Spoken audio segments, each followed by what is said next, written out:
Hello friends, இன்றைக்கி நம்ம ஃபோட்டோஷாப்பில் எப்படி பேக்ரவுண்ட் ஈஸியாக ரிமூவ் பண்ணணும்னு பார்க்க போகிறோம். ஃபஸ்ட்டு க்ரியேட் நியூ கொடுத்துருங்க. இதில் 1280p 720p செலக்ட் பண்ணிவிட்டு 300 ரெசல்யூஷன் வச்சுக்கிட்டு ஓகே கொடுத்துருங்க. இப்போது ஸ்பேஸ் நமக்கு வந்துடுச்சு. இந்த இமேஜை தான் நம்ம இன்றைக்கி ரிமூவ் பண்ண போகிறோம். ஸோ காப்பி பண்ணி Ctrl+V கொடுத்து பேஸ்ட் பண்ணிக்கோங்க. தென் நீங்கள் ரீசைஸ் பண்ணுறதுக்கு Ctrl+T கொடுங்க. Ctrl+T கொடுத்து ரீசைஸ் பண்ணிக்கலாம். ரீசைஸ் பண்ணிவிட்டு கிளிக் பண்ணி பேஸ்ட் பண்ணிக்கோங்க. இப்போ பேக்ரவுண்ட் ரிமூவ் பண்ணுறதுக்கு இந்த மேஜிக் ஒன் டூலில் ஆப்ஜெக்ட் ரிமூவ் டூல்னு ஃபஸ்ட்டு இருக்கும். அதை செலக்ட் பண்ணிக்கோங்க.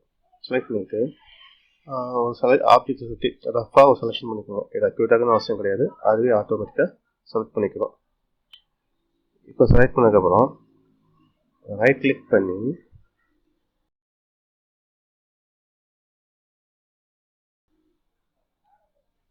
லேயர் வே காப்பி அப்படின்னு கொடுங்க. பார்த்தீங்கன்னா ஈஸியாக இமேஜை தனியாக ஸ்ப்ளிட் பண்ணி கொடுத்தாச்சு.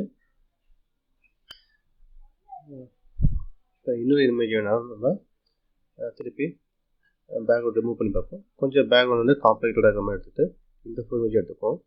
இதை எடுத்துகிட்டு Ctrl+V கொடுத்து பேஸ்ட் பண்ணிக்கோங்க. அதே மாதிரி Ctrl+T கொடுத்து ரீசைஸ் பண்ணிக்கோங்க. அப்புறம் டிக் அடித்து செலக்ட் பண்ணி ஒர்க் பண்ணிக்கோங்க. இப்போ திருப்பி மேஜிக் வந்து எடுத்து நான் கொஞ்சம் ஸ்பீடாக பண்ணுறேன். செலக்ட் பண்ணிவிட்டு இந்த ஹேர் பவர் இருக்கிறதுனால இந்த செலக்ஷன் மாஸ்க் கொடுத்து அந்த ஹேரோட எட்ஜில் மட்டும் லைட்டாக செலக்ட் பண்ணிங்கன்னா அந்த சின்ன சின்ன ஹேர்ஸை வந்து செலக்ட் பண்ணிக்கலாம்.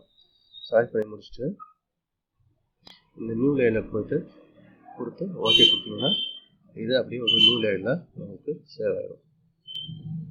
இப்போ பார்த்தீங்கன்னா ரெண்டு இமேஜும் பேக் வந்து ரிமூவ் பண்ணிடுச்சு. நம்ம